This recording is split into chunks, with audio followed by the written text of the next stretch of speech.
दोस्तों, आज की जो सच्ची घटना आपको सुनाने वाला हूं, दरअसल ये कहानी है उत्तर प्रदेश के बरेली शहर की। दरअसल बरेली के सुभाष नगर थाना क्षेत्र के अंतर्गत एक इलाका पड़ता है वैष्णो धाम कॉलोनी। और इसी वैष्णो धाम कॉलोनी के रहने वाले हैं 35 वर्षीय भारत यादव, जो भारतीय सेना में है और फिलहाल उनकी पोस्टिंग पंजाब के फिरोजपुर में है। भारत यादव के परिवार में उनकी पत्नी 32 वर्षीय गीता यादव के अलावा सिर्फ 2 बेटे हैं, जिसमें बड़े बेटे का नाम है दृश्य, जिसकी उम्र है 14 साल, और छोटे बेटे का नाम है हर्ष, जिसकी उम्र है करीब 12 साल, जो दोनों ही बगल के एक प्राइवेट स्कूल में पढ़ाई करते हैं। भारत यादव की जो पत्नी है गीता यादव, दरअसल गीता यादव के 2 भतीजा और भतीजी है, जिसमें भतीजे का नाम है सचिन और भतीजी का नाम है शीतल, जो दोनों ही अपने बुआ के ही मकान के बगल वाले मकान में किराए का कमरा लेकर के बरेली शहर में ही पढ़ाई करते हैं। बात कर रहा हूं मैं 21 अप्रैल 2026 को सुबह के करीब 9 बजे के आसपास गीता यादव अपने भतीजी शीतल के नंबर पे कॉल करती है और कहती है कि कुछ काम है, थोड़ी देर के बाद घर पे आ जाना। सुबह के करीब 9:15 के आसपास शीतल जब अपनी बुआ से मुलाकात करने के लिए घर पे जाती है तो देखती है कि मुख्य द्वार का दरवाज़ा अंदर से लॉक था, अंदर कूलर भी चल रहा था। शीतल दरवाजे पर खड़ी होकर कई बार अपने बुआ को आवाज़ लगाती है, लेकिन अंदर से गीता यादव एक बार भी जवाब नहीं देती है, जिस वजह से शीतल को लगता है कि शायद उसकी बुआ गहरी नींद में सो रही है। शीतल को मालूम था कि उसकी बुआ ने किस लिए बुलाई थी, इसीलिए शीतल अपनी बुआ के दोनों बेटों को स्कूल से लाने के लिए स्कूल में चली जाती है। और दोपहर के करीब 1 बजे के आसपास गीता यादव के दोनों बेटे दृश्य और हर्ष को लेकर के जब उसके घर पर पहुँचती है तो देखती है कि दरवाज़ा अभी भी अंदर से लॉक था और वो कूलर चल रहा था। हालांकि दोनों बच्चों के साथ खड़े होकर के शीतल फिर से अपनी बुआ को आवाज़ लगाती है, लेकिन अंदर से जब गीता यादव कोई जवाब नहीं देती है तो नज़ारे को देख करके शीतल को थोड़ा सा संदिग्ध लगता है। इसीलिए शीतल अपने भाई सचिन को बुला लेती है। सचिन भी वहाँ पर आकर अपनी बुआ को आवाज़ देता है, लेकिन जब अंदर से दरवाज़ा नहीं खुलता है तो आखिरकार सचिन जोर ज़बरदस्ती से उस दरवाजे को तोड़ करके घर के अंदर एंट्री कर जाता है। लेकिन ये चारों जैसे ही घर के अंदर एंट्री करते हैं तो घर के अंदर का नज़ारा दे इन सब की चीख निकल जाती है, क्योंकि घर के अंदर फर्श पे गीता यादव की डेड बॉडी पड़ी हुई थी। जाकर के शरीर को हिलाने डुलाने की कोशिश करते हैं, शरीर में जब कोई हलचल नहीं होती है। सचिन और उसकी बहन शीतल बुआ को लेकर के तुरंत आनन फानन में नज़दीकी हॉस्पिटल में जाते हैं, एडमिट भी कर लिया जाता है। लेकिन डॉक्टर जब गीता यादव को चेक करते हैं तो मालूम चलता है कि गीता की पहले ही मौत हो चुकी है। गले पे हल्का सा निशान दिखाई दे रहा था, जिसे डॉक्टर देख करके अंदाज़ा लगाते हैं कि शायद गीता यादव की हत्या की गई है। चूँकि मामला पुलिस का बन चुका था, इसीलिए डॉक्टर तुरंत इस बात की जानकारी सुभाष नगर थाने में दे देते हैं और पुलिस को जैसे ही सूचना मिलती है फ़ौरन अपनी टीम के साथ हॉस्पिटल में पहुंचकर जब डेड बॉडी को चेक करती है तो मालूम चलता है कि वाकई में गीता यादव की गला दबा करके ही हत्या की गई थी। हालांकि वहाँ पे गीता यादव के दोनों बच्चे भी मौजूद थे, उसके भतीजा भतीजी भी मौजूद थे। पुलिस जब इस हत्या के बारे में गीता के भतीजे सचिन से पूछताछ करती है तो इस पर सचिन की बहन शीतल पुलिस वालों से कहती है कि साहब 9 बजे के आसपास बुआ मेरे पास कॉल की थी, मिलने के लिए बुलाई थी, लेकिन जब मैं गई थी तो दरवाज़ा अंदर से लॉक था, काफ़ी देर तक आवाज़ थी, दरवाज़ा नहीं खुला, तो मैं बच्चों को लेने स्कूल चली गई थी। लेकिन 1 बजे के आसपास बच्चों को लेकर जब घर पे पहुंची तो देखी दरवाज़ा अभी भी अंदर से लॉक था। आवाज़ देने पे जब दरवाज़ा नहीं खुला, हम लोग दरवाजे तोड़कर अंदर गए तो देखे बुआ की डेड बॉडी फर्श पे पड़ा हुआ था। सवाल ये था कि आखिरकार घर के अंदर घुस करके गीता यादव की हत्या किया किसने था। सवाल तो काफ़ी सारे थे, लेकिन एक भी सवालों का पुलिस के पास कोई जवाब नहीं था। इसीलिए पुलिस डेड बॉडी को अपने कब्जे में लेने के बाद उसे पोस्टमार्टम के लिए भेज देती है। इस बात की जानकारी पुलिस गीता के परिजनों को भी दे देती है। चूँकि गीता मूल रूप से इटावा शहर की रहने वाली थी, उसके परिजन भी घटनास्थल पर पहुंचते हैं। लेकिन परिजन जब घटनास्थल पर पहुंचते हैं तो पुलिस प्रशासन के ऊपर दबाव डालने लगते हैं कि पुलिस जितना जल्द हो सके अपराधी को गिरफ्तार करें। हालांकि पुलिस के ऊपर जब दबाव होता है, पुलिस भी इस केस को काफ़ी सीरियस तरीके से लेती है। दरअसल पुलिस इतना तो मान करके चलती है कि घर के अंदर घुस करके गीता की जो हत्या की गई थी, गीता की हत्या करने वाला कोई अनजान व्यक्ति नहीं होगा। पुलिस घटनास्थल की मुआयना करने के लिए जब गीता के घर पर जाती है तो देखती है कि घर के अंदर का सारा सामान भी अपने जहाँ तहाँ जगह पर अस्थिर पड़ा हुआ था, जिससे पुलिस ये मान करके चलती है कि गीता की हत्या जिसने भी किया होगा उसका इरादा सिर्फ गीता की हत्या करने का ही होगा, लूट का इरादा बिल्कुल नहीं होगा। इसीलिए घर का सारा सामान जहाँ तहाँ बिखरा नहीं है, बल्कि अपने जगह पर अस्थिर पड़ा हुआ है। दरअसल पुलिस अब सच्चाई पता लगाने के लिए उस इलाके के लगे हुए सीसीटीवी को खंगालना शुरू करती है। खुशकिस्मती से जहाँ पे गीता का घर था, दरअसल उसके जस्ट सामने वाले मकान में एक सीसीटीवी लगा हुआ था। उसका रुख गीता के मुख्य द्वार के तरफ ही था। पुलिस जब जा करके उस सीसीटीवी को चेक करती है तो मालूम चलता है कि सीसीटीवी रनिंग पीरियड में था। हालांकि पुलिस जब सीसीटीवी फुटेज को खंगालना शुरू करती है तो आखिरकार 21 अप्रैल 2026 को सुबह के करीब 11:30 बजे के आसपास उस सीसीटीवी में एक व्यक्ति जो अपने चेहरे को गमछे से ढक करके सर पे एक छतरी लेकर के गीता के दरवाजे पे पहुंचता है। गीता अंदर से दरवाज़ा खोलती है। वो व्यक्ति थोड़ी देर तक गीता से बातचीत करता है और बातचीत करने के बाद गीता उस व्यक्ति को घर के अंदर बुला लेती है और उसके बाद से दरवाज़ा अंदर से लॉक हो जाता है। और ठीक 1 घंटे के बाद करीब 12:15 बजे के आसपास वो व्यक्ति मुख्य द्वार से बाहर नहीं निकलता है बल्कि पीछे के दरवाजे से बाहर निकलता है और फिर सामने से आकर के सेम उसी पोजीशन में चेहरे को गमछे से ढक करके छतरी लगाए हुए गली से बाहर निकल जाता है। वो व्यक्ति सीसीटीवी में साफ साफ दिखाई तो देता है लेकिन उसका चेहरा साफ नहीं दिखाई देता है, जिस वजह से पुलिस उस व्यक्ति को पहचान नहीं पाती है। लेकिन पुलिस इतना जरूर मान करके चलती है कि चाहे वो व्यक्ति जो कोई भी होगा, गीता उसे जरूर पहचानती हुई। तभी तो गीता ने उस व्यक्ति को घर के अंदर बुला ली थी। दरअसल पुलिस अब उस व्यक्ति की पहचान कराने के लिए उसके फोटोज़ को लेकर के जब गीता के भतीजा भतीजी यानी कि सचिन और उसकी बहन शीतल के साथ साथ गीता के दोनों बच्चों को जब ले जा करके दिखाती है तो वो लोग देख करके एकदम से चौंक जाते हैं। खास करके गीता के दोनों बच्चे दृश्य और हर्ष पुलिस वालों को जवाब देते हुए कहते हैं कि साहब सीसीटीवी में जो व्यक्ति दिख रहा है वो कोई और नहीं बल्कि हमारे पापा हैं। खास करके गीता का बड़ा बेटा दृश्य जब इतने दावे के साथ कहता है कि सीसीटीवी में दिखने वाला मेरे पापा भरत यादव है, ये सुनकर के पुलिस एकदम से चौंक जाती है। दरअसल पुलिस भी दृश्य के बातों पर यकीन कर जाती है कि एक बेटा अपने पिता को पहचानने में गलती नहीं कर सकता है। लेकिन सवाल यह था कि जब भरत यादव पंजाब के अमृतसर में जब अपनी ड्यूटी पे था तो फिर वो अपने घर पे आकर के अपनी पत्नी की हत्या क्यों कर गया। दरअसल पुलिस ये सोच में पड़ जाती है कि आखिरकार भरत यादव अपनी ही पत्नी की हत्या क्यों करेगा। लेकिन हर्ष ने जो कि उस सीसीटीवी में दावे के साथ कह रहा था कि दिखने वाला कोई और नहीं बल्कि मेरे पापा है, पुलिस अब सच्चाई पता लगाने के लिए जब भारत यादव के नंबर पे कॉल करती है तो भारत यादव का नंबर स्विच ऑफ बताने लगता है। इसीलिए पुलिस अब फिरोजपुर के उस बटालियन के जब ऑफिस में कॉल करके भारत यादव के बारे में पूछताछ करती है तो ऑफिस से ये जानकारी मिलती है कि 17 अप्रैल 2026 को ही भारत यादव अपनी पत्नी की बीमारी का बहाना बनाकर छुट्टी लेकर के घर पे गया है। सवाल ये था कि जब 17 अप्रैल 2026 को भारत यादव छुट्टी लेकर के 1 सप्ताह के अपने घर के लिए निकला था तो फिर वो अपने घर पे क्यों नहीं आया था। दरअसल पुलिस को यहीं से भारत यादव को लेकर के शक हो जाती है और पुलिस शक के बुनियाद पे जब भारत के मोबाइल के लोकेशन को खंगालना शुरू करती है तो मालूम चलता है कि 21 अप्रैल 2026 को 11 से लेकर 12 बजे के आसपास भारत यादव के मोबाइल का लोकेशन उसके घर के आसपास का ही दिखाई दे रहा था। खास करके पुलिस जब भारत यादव के मोबाइल नंबर के कॉल डिटेल्स को निकालती है तो मालूम चलता है कि करीब 12:15 बजे के आसपास भारत यादव जब अपनी पत्नी की हत्या करने के बाद यहाँ से निकला था तो एक नंबर पे उसने कॉल किया था और उस नंबर पे भारत यादव ने पहली बार नहीं कॉल किया था बल्कि उस सीडीआर से साफ मालूम चलता है कि भारत यादव उस नंबर पे पिछले कुछ सालों से लगातार लंबी लंबी बातचीत करते आ रहा था। पुलिस जब उस नंबर की डिटेल्स निकालती है तो मालूम चलता है कि वो नंबर किसी सुरभि यादव के नाम पर रजिस्टर्ड है जिसकी उम्र अभी मात्र 24 साल के आसपास है, जो बदायूं के बिसौली थाना क्षेत्र के अंतर्गत परवेज नगर की रहने वाली थी। पुलिस को जैसे ये सारी डिटेल्स मिल जाती है उसके बाद से पुलिस को पूरा यकीन कर जाती है कि अब सुरभि यादव ही भारत यादव के बारे में कुछ बता सकती है कि भारत यादव कहाँ पे है। इसीलिए पुलिस अब आखिरकार 2 दिन के बाद 23 अप्रैल 2026 को अपनी टीम के साथ बदायूं के परवेज नगर में जाती है और जाकर के घर से सुरभि को गिरफ्तार कर लेती है और गिरफ्तार करके थाने में लाकर जब सुरभि से भारत यादव के बारे में पूछताछ करती है तो पहले तो सुरभि भारत यादव को पहचानने से इनकार कर जाती है। लेकिन पुलिस जब सुरभि यादव के सामने भारत यादव के सीडीआर को रख करके पूछताछ करती है और खास करके ये सवाल करती है कि 21 अप्रैल 2026 को जब 12:30 बजे के आसपास घंटे देर तक भारत यादव ने तुम्हारे नंबर पर कॉल किया था तो इस दरमियान तुमने भारत यादव से क्या बातचीत की थी और पिछले कुछ सालों से तुम लगातार भारत यादव से क्या बातचीत करते आ रही हो। पुलिस जब एक पर एक इस तरह के सवाल करना शुरू करती है तो अब सुरभि के सामने कोई रास्ता नहीं बचता है और मजबूर होकर के अपनी सच्चाई कबूल कर लेती है और पुलिस वालों को जवाब देते हुए कहते कि हाँ साहब, गीता यादव की हत्या किसी और ने नहीं बल्कि खुद उसके पति भारत यादव ने ही किया है। सुरभि यादव जब अपनी सच्चाई कबूल कर लेती है उसके बाद से पुलिस अब भारत यादव को ढूंढना शुरू करती है। लेकिन ठीक उसके अगले दिन ही 24 अप्रैल 2026 को भारत यादव भी इसी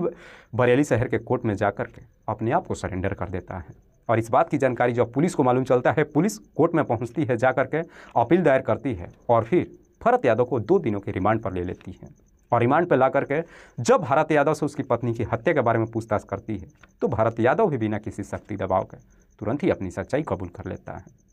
लेकिन भारत यादव जब अपनी ही पत्नी की हत्या के पीछे की जब पूरी कहानी बताता है और खास करके असलियत जब भारत के परिवार वालों को मालूम चलता है तो वे लोग भी एकदम से हैरान रह जाते हैं।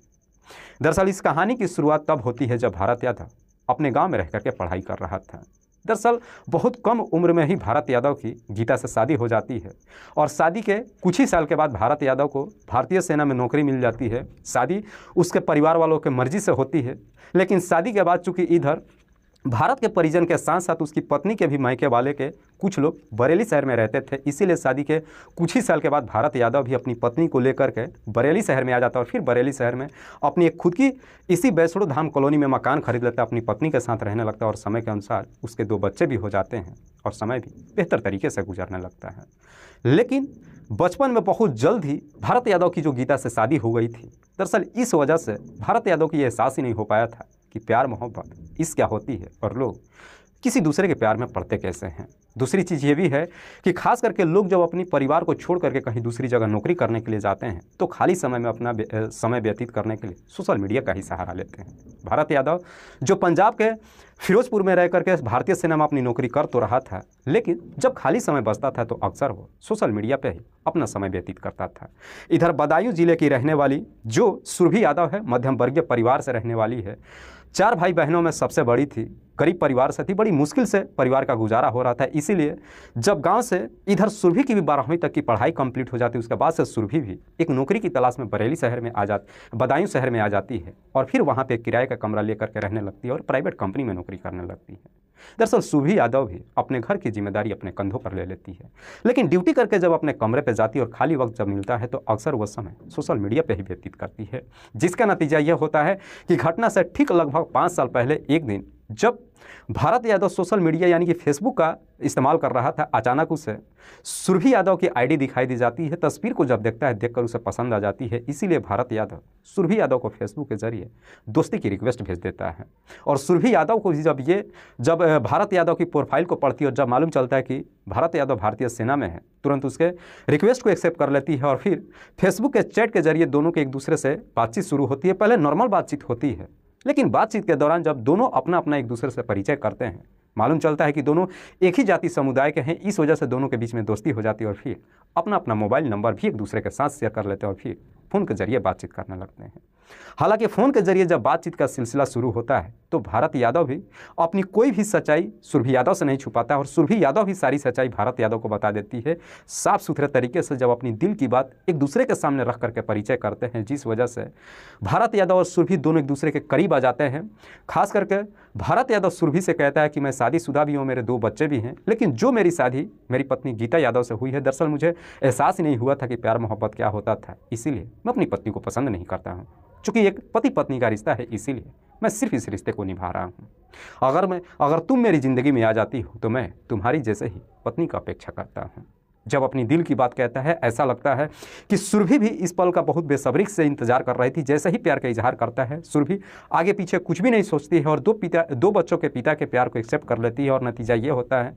कि सुरभि और भारत के बीच में प्रेम प्रसंग शुरू हो जाती है। और ठीक 1 साल के बाद भारत जब कुछ दिन की छुट्टी लेकर के अपने घर के लिए निकलता है तो अपने घर पे ना करके सीधे बदायूं में चला जाता है और जाकर के जब पहली बार सुरभि यादव से मुलाकात करता है, दोनों के होटल के कमरे में जाते हैं और पहली मुलाकात में दोनों के बीच में अवैध संबंध बन जाता है।